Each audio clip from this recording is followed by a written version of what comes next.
Ghana has its first proper scrummaging machine ever. A Rhino machine that we got courtesy of Colin Osborne. Thank you, Colin.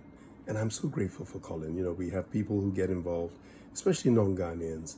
And when they give back as Colin does, but that's Colin's nature. He's been giving back for as long as I've known him in different ways. I say thank you. It means that we can now look at the technical side of the game because rugby has changed. I know we have many in our midst, in our community, who wish rugby was the same as it was in the old days. You pitch up once a week, you train when you feel like it, and you go and run around. But the world has changed. Everybody knows the world has changed. A different level of dedication is required in all professional sports. And the reason and fact that we've been so successful in rugby has been because of that. If we look at rugby this year, because we can't take last year or the year before, we've got to look at really at this year. The achievements of what was done, especially against Botswana. Because don't forget, Botswana is 5-6 levels higher than or maybe 10 times higher than the level we played in the Bronze Cup. The Tri-Nations this year is 5-6 levels higher than in the Bronze Cup. So what was achieved this year with the scrum in terms of the technical side was not good enough, but a lot better than in the past. Now, the difference is going to be clear. With the Rhino machine, Dallas, Colin and the guys are going to be able to put a program together which will show a complete difference in the way that we play, we scrummage, and ensure that we have less injuries, if any at all. I'm so hugely excited. 2020 is a different year. However Ghana Rugby is run, what is clear is that we've achieved what we wanted to achieve in our earlier plans. Yes, sacrifices have been made. Yes, a lot of people have moved on to other vocations, moved on to other sports indeed. But the important thing is our recognition in terms of World Rugby and Africa Rugby. Our achievements has seen the fact that for 2020 and 2021 and 2022, you've got 3 critical years coming along, which is why it's so important that there is an early AGM, that people really understand the direction that they want to go. How are you going to fund it? How are you going to raise money? Because in 2022, you have the World Cup Sevens in Cape Town, 2023 World Cup, this is for the men, in Paris. Roll back the clock, and before that, we have Nations Cup against Zimbabwe, and then you also have Nations Cup against Tunisia. We've broken through the outer edges into the inner stratum. Are we good enough? Let's be honest, probably not good enough at the moment. But rugby is a game like anything else, that if we get it right, if technically we get it right, and scrummaging is the platform, then into lineouts that we can win those. Look at what happened in the Bronze Cup when we didn't have even what we have now. The scrum was pushed all over the place. We lost every single lineout. Roll the clock forward to Botswana, where you're talking about a much higher level of opposition.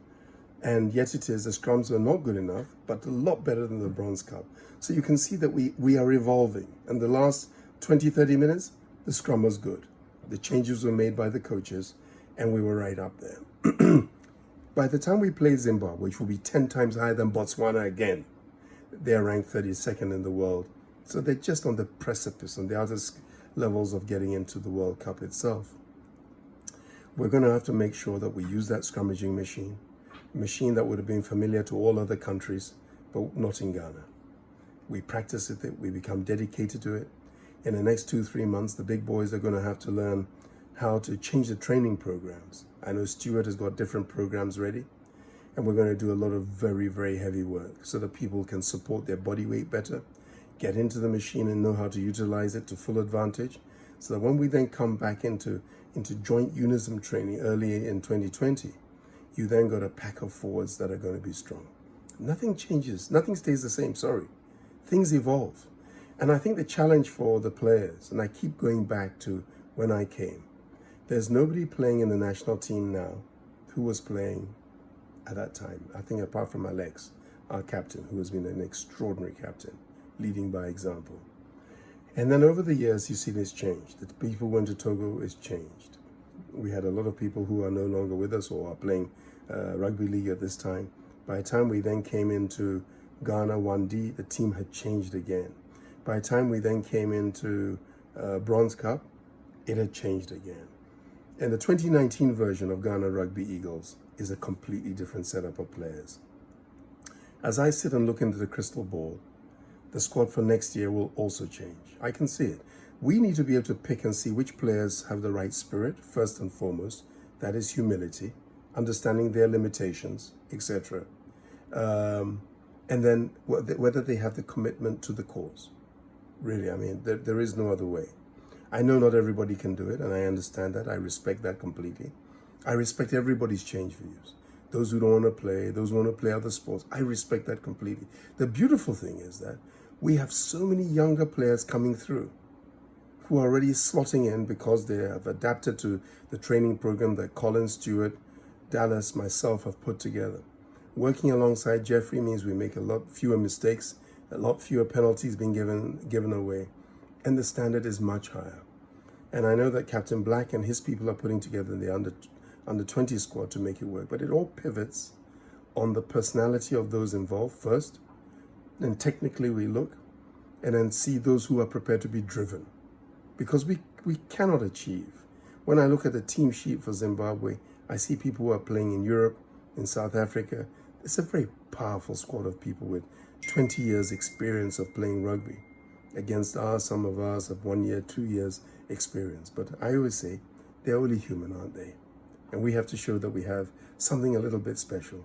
So we come back to the scrummaging machine. I say thank you, Colin. And I say thank you for all of those involved.